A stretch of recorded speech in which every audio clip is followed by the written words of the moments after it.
ययाति का देवयानी के साथ विवाह, शुक्राचार्य का शाप और पुरु का यौवन दान। वैशंपायन जी कहते हैं, जन्मेजय, एक दिन की बात है, देवयानी अपनी दासियों और शर्मिष्ठा के साथ उसी वन में क्रीड़ा करने के लिए गई। अभी वह विहार कर ही रही थी कि नहुष नंदन राजा ययाति भी उधर ही आ निकले। वे खूब थके हुए थे, जल पीना चाहते थे। देवयानी, शर्मिष्ठा और दासियों को देखकर उनके मन में जिज्ञासा हो आई और उन्होंने पूछा, इन दासियों के बीच में बैठी हुई आप दोनों कौन हैं? देवयानी ने उत्तर दिया, मैं दैत्य गुरु महर्षि शुक्राचार्य की पुत्री हूँ और यह मेरी सखी दासी है। यह दैत्यराज वृषपर्वा की पुत्री है और मेरी सेवा के लिए सर्वदा मेरे साथ रहती है। इसका नाम शर्मिष्ठा है। मैं अपनी सब दासियों और शर्मिष्ठा के साथ आपके अधीन हूँ। आपको मैं अपने सखा और स्वामी के रूप में स्वीकार करती हूँ। आप भी मुझे स्वीकार कीजिए। आपका कल्याण हो। ययाति ने कहा, शुक्र नंदिनी, तुम्हारा कल्याण हो। मैं तुम्हारे योग्य नहीं हूँ। तुम्हारे पिता क्षत्रिय के साथ तुम्हारा विवाह नहीं कर सकते। देवयानी ने कहा, राजन, आपसे पहले किसी ने भी मेरा हाथ नहीं पकड़ा था। कुएं से निकालते समय आपने मेरा हाथ पकड़ लिया, इसलिए मैं आपको अपने स्वामी के रूप में वरण करती हूँ। अब भला दूसरा कोई पुरुष मेरे हाथ का स्पर्श कैसे कर सकता है? ययाति ने कहा, कल्याणी, जब तक तुम्हारे पिता स्वयं तुम्हें मेरे हाथों सौंप नहीं देते, तब तक मैं तुम्हें कैसे स्वीकार कर सकता हूँ? तब देवयानी ने अपनी धाय से पिता के पास संदेश भेजा। उसके मुंह से सब बातें ज्यों की त्यों सुनकर शुक्राचार्य राजा ययाति के पास आए। ययाति ने उठकर उन्हें प्रणाम किया और हाथ जोड़कर उनके सामने खड़े हो गए। देवयानी ने कहा, पिताजी, ये नहुष नंदन राजा ययाति है। जब मैं कुएं में गिरा दी गई थी, तब इन्हीं ने मेरा हाथ पकड़कर मुझे निकाला था।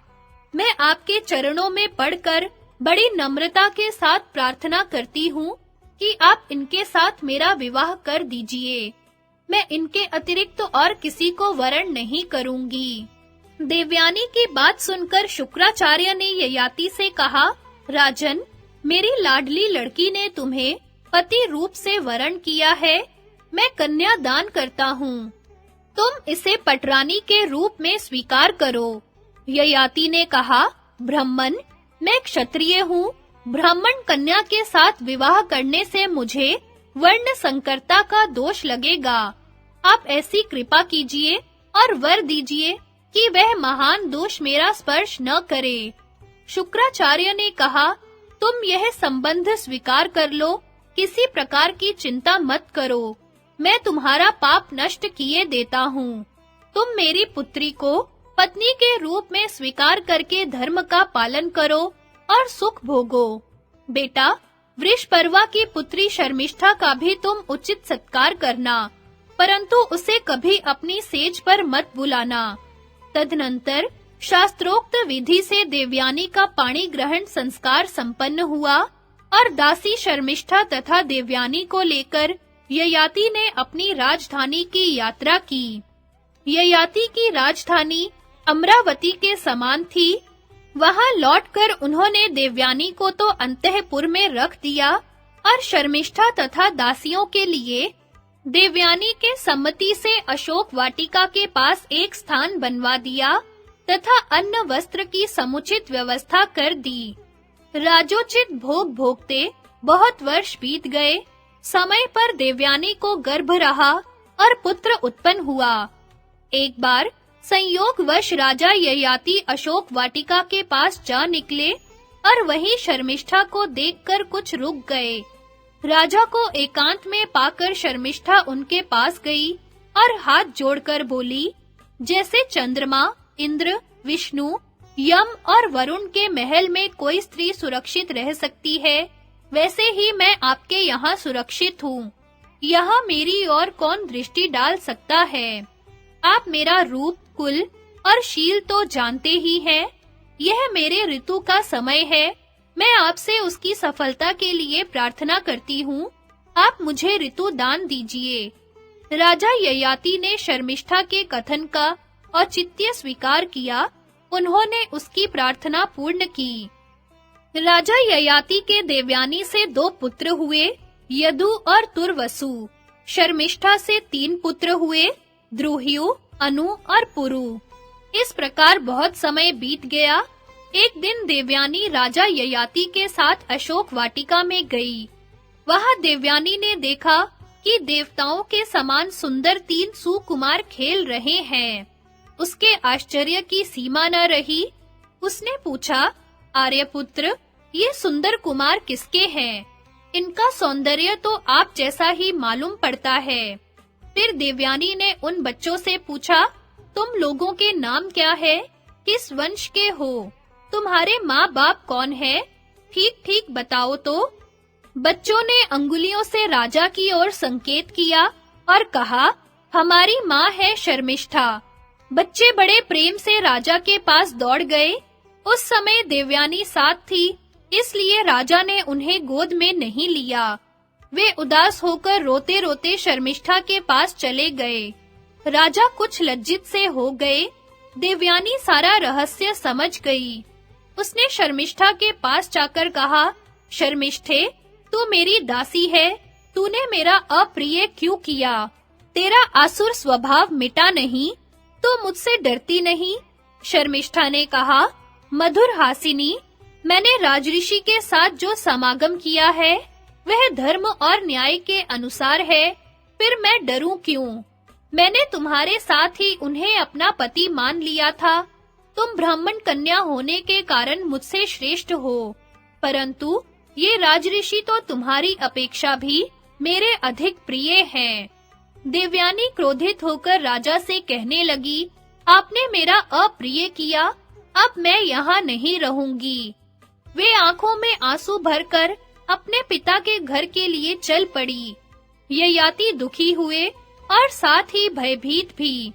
वे उसके पीछे-पीछे चलकर उसे बहुत समझाते बुझाते रहे, परंतु उसने एक न सुनी।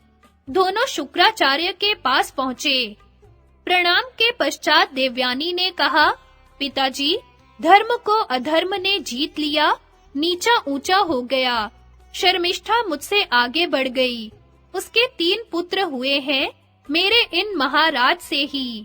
इन्होंने धर्म मर्यादा का उल्लंघन किया है धर्मज्ञ होकर। आप इस पर विचार कीजिए।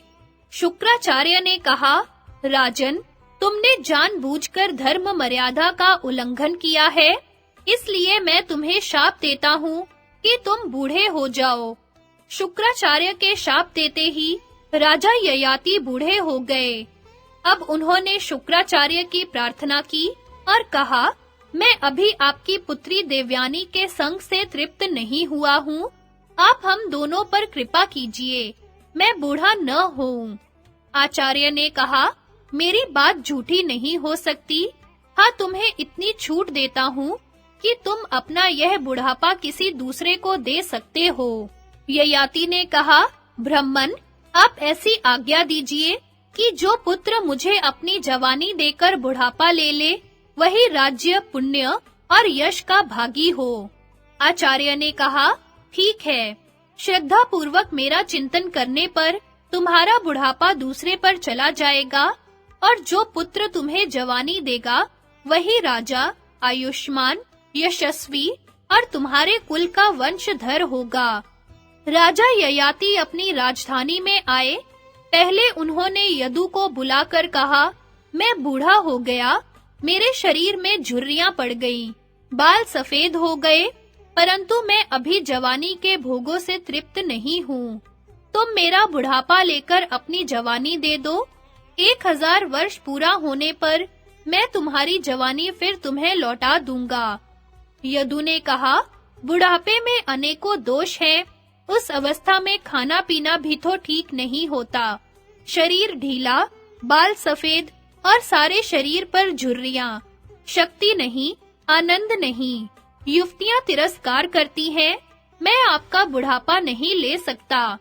ययाति ने कहा, तुम मेरे हृदय से उत्पन्न हुए हो, फिर भी मुझे अपनी जवानी नहीं देते। जाओ, तुम्हारी संतान को राज्य का हक नहीं रहेगा। फिर उन्होंने अपने दूसरे पुत्र तुर्वसु को बुलाकर भी वही बात कही, परंतु उसने भी बुढ़ापा लेने से इनकार कर दिया।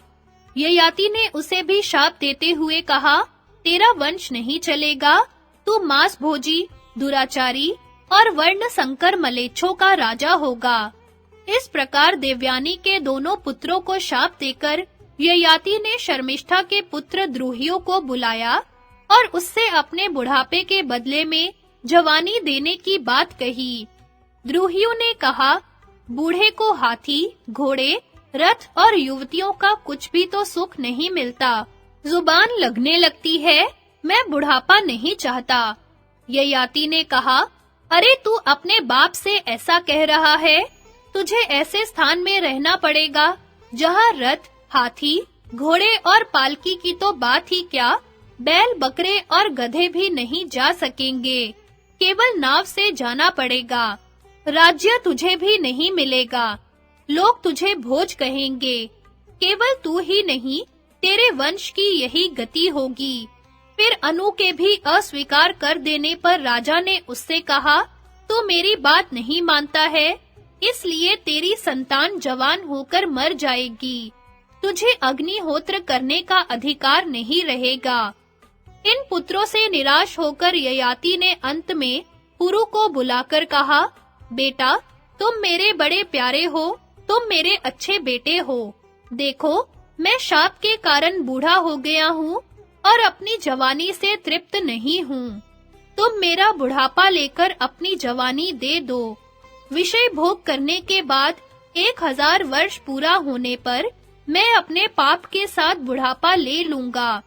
पुरु ने बड़ी प्रसन्नता के साथ उनकी आज्ञा स्वीकार कर ली।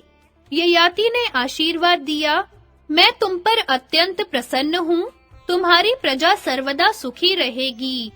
ऐसा कहकर उन्होंने शुक्राचार्य का ध्यान किया और अपना बुढ़ापा पुरु को देकर उसकी जवानी ले ली।